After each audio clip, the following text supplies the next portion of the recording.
Hola, ¿qué tal amigos? Bienvenidos a Central de Libros. Mi nombre es Federico y el día de hoy les tenemos un invitado muy especial. Con ustedes, el editor César Ramos. Hola, ¿qué tal? Buenas tardes. Pues muchas gracias por la invitación. Aquí estamos para platicar de libros. Muy bien. Oye, a ver, cuéntanos un poco. O sea, ya sabemos que ser editor consiste en recibir manuscritos, editarlos, ver si funcionan o no para el público.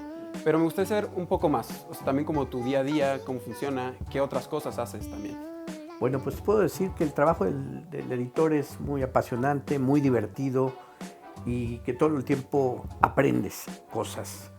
No solo de los libros que te gustan, incluso de los que no te gustan. Nuestro día a día como editor es estar leyendo, corrigiendo materiales, pensando en nuevos proyectos, revisar las noticias del periódico, hacer como reflexiones en torno a qué es lo que necesitan los públicos allá afuera, qué les puedes proponer, qué les puedes ofrecer en cuanto a contenidos, crear contenidos. Por eso te digo que el trabajo del editor es apasionante porque es muy lúdico. No solo se remite a leer este libro se publica, este libro no se publica, o vamos a hacer un libro sobre tal o cual disciplina o sobre tal o cual personaje. No, es todo el tiempo leer cosas distintas, apostar por cosas distintas y sobre todo es una dinámica interesante el hecho de estar metido todo el tiempo con las palabras y con la lectura. Y a ver, de tanto que lees, ¿cuál dirías tú que es tu género literario favorito? Y aparte, ¿cuál es el que más te llega? Mira, esta es una pregunta bien interesante porque yo tengo una formación como editor de muchos años, como 30 años, un poco más de 30 años, y nosotros curiosamente no editamos lo que nos gusta. Uno como editor tiene que tener las antenas puestas para editar las cosas que piensas que allá afuera van a interesar. En mi caso, por ejemplo, soy un apasionado de la literatura, particularmente de la poesía, y lo que yo hago es tratar de disociar lo que son mis gustos personales, en ese sentido literario, con mi trabajo como editor de no ficción. Al ser un editor de no ficción, yo tengo que pensar siempre, este libro le puede gustar a la gente, ¿por qué? Este libro de un comunicador social puede gustarle a la gente, ¿por qué? Esta investigación periodística puede gustarle a la gente, ¿por qué? Un libro de autoayuda, ¿a qué tipo de personas llega? Este personaje es un comunicador, es un motivador, ¿a quién se lo podemos dirigir? Los libros que hacemos están pensados en la gente que está afuera. Los estudiantes, los comunicadores, los taxistas, las amas de casa, abogados, ingenieros, oficinistas, en fin. Las antenas del editor están orientadas a captar lo que el público afuera es lo que quiere, no lo que a uno le gusta.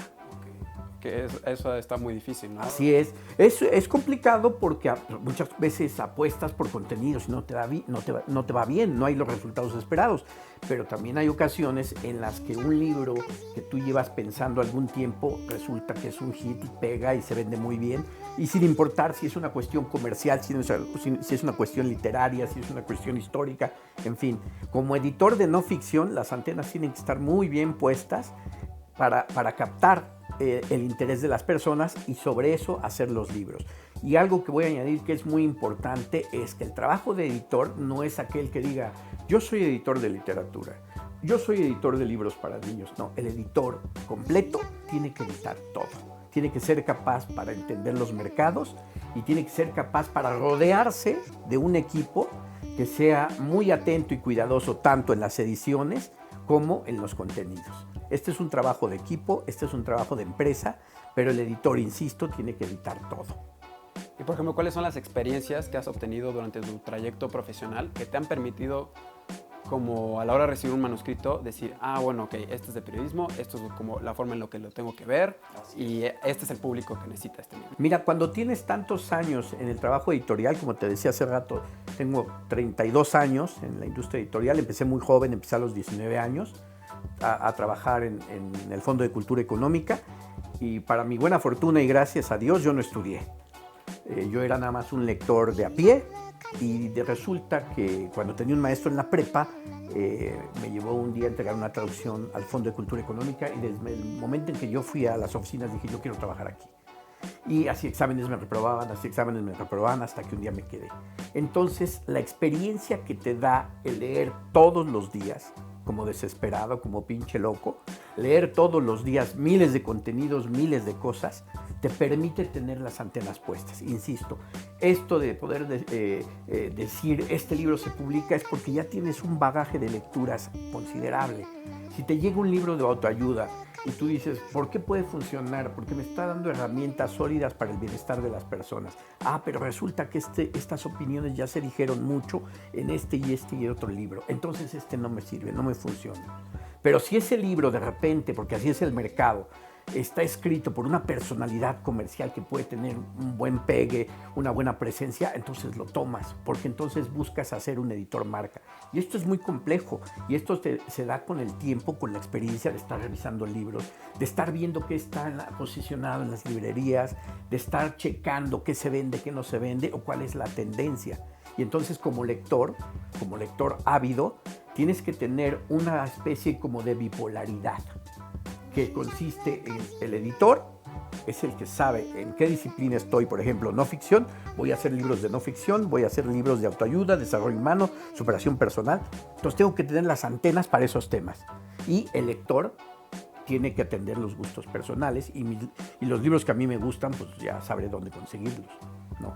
Pero este es un trabajo de lectura, de lectura, de lectura, de lectura, de lectura y de criterio. Por eso es que te comento, no es de yo soy editor de literatura, porque a mí siempre me ha apasionado la historia de la literatura. No, chingaderas así no.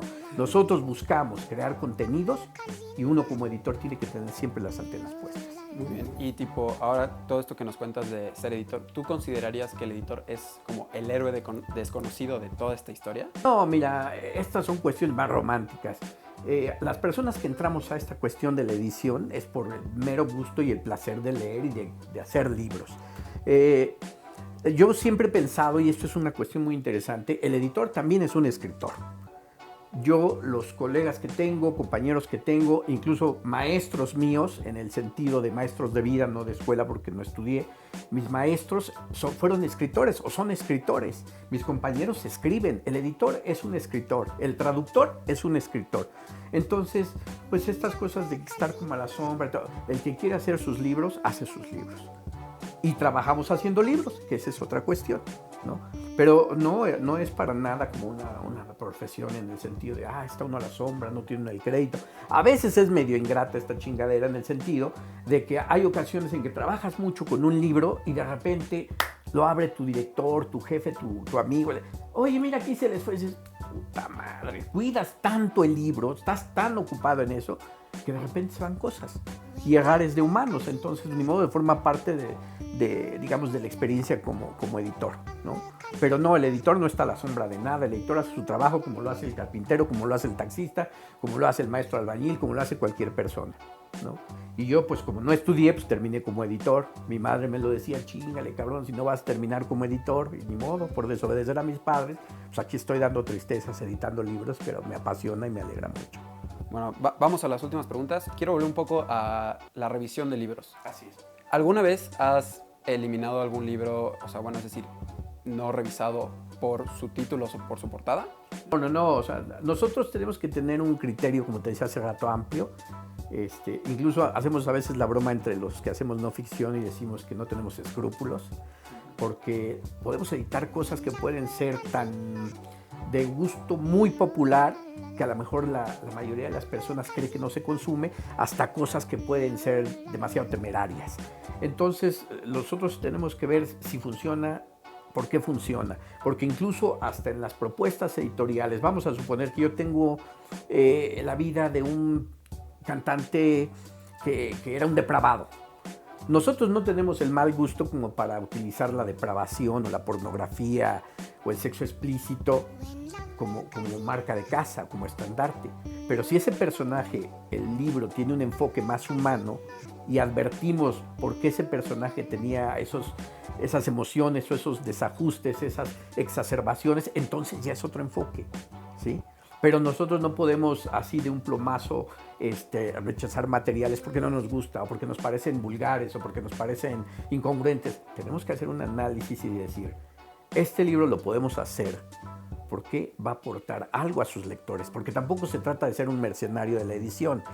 Viene la pinche biografía de esta cantante escandalosa que echaba mucho desmadre, se metía chingo de coca en mota y San Benitos y la chingada. No. Vamos a buscar que esa vida sea interesante, sea apasionante y que tenga un público allá afuera, ¿sí? Pero sin ningún prejuicio ni racial, ni ahora, por ejemplo, está mucho de tendencia el feminismo.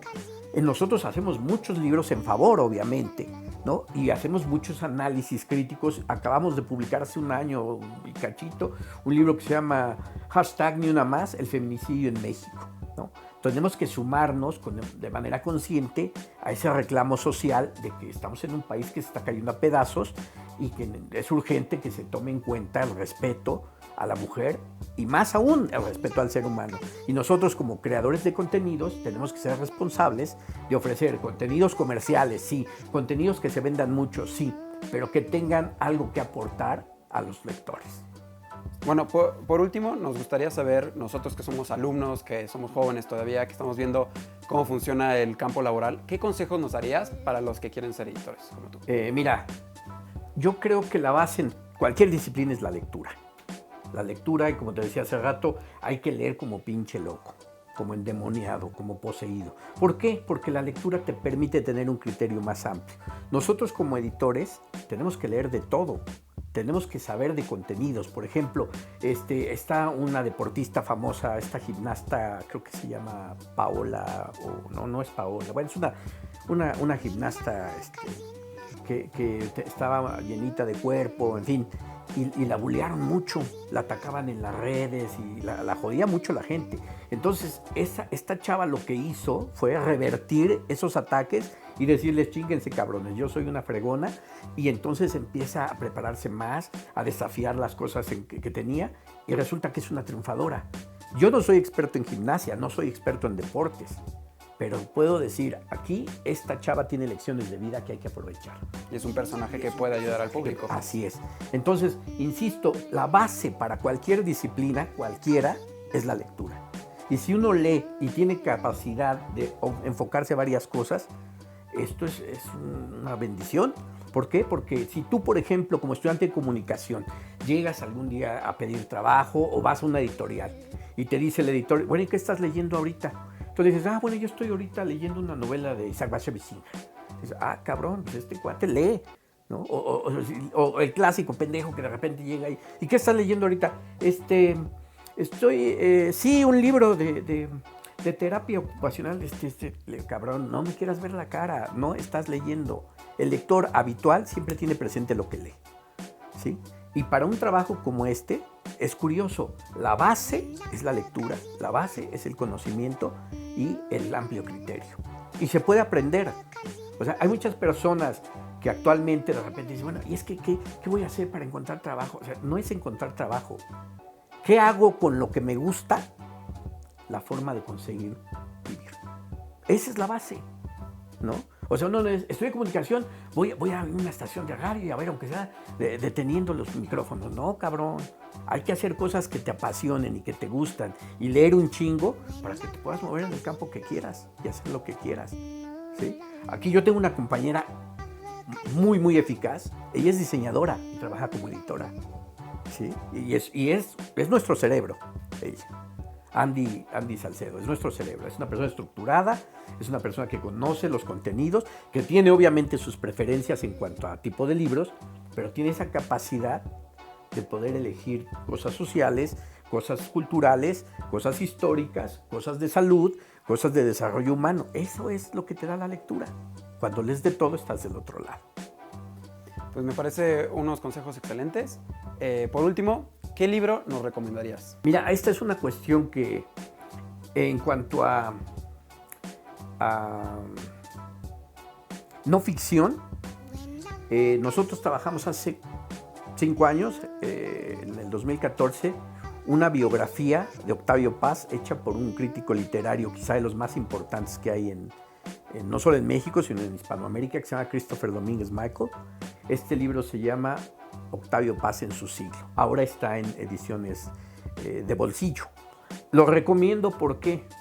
Porque siendo el único premio Nobel de literatura mexicana, nadie lo pela. Es un extraordinario poeta Octavio Paz Era un extraordinario ensayista, era un hombre de letras, polémico, ávido del conocimiento, con una cultura vasta, que se le reconoce a veces más fuera de México que en este país. Y muchos detractores, porque yo lo he constatado, hablan mal de Octavio Paz porque dicen la pendejada de que se vendió al gobierno, que se vendió a Televisa, la pura pendejada. Hay que leer al hombre, entender la circunstancia y saber si se vendió o no se vendió. Y esta biografía de Octavio Paz, preparada por Christopher Domínguez, Michael, es además una serie de lecciones historias del siglo XX que se leen de una manera muy sabrosa, pura investigación, puro chisme, pero desarrollado con una capacidad y una inteligencia realmente notables. Si lo pueden leer, si lo pueden conseguir, miéntenme la madre si el libro no les gusta. Pues bueno, ya lo escucharon, vamos a leer Octavio Paz. Y eso fue todo por hoy. César, muchísimas gracias por todo. Muchas gracias por vernos. Suscríbanse, denle like, compártanlo. Lean el libro de Octavio Paz que nos recomendó César. Y nos vemos en la próxima.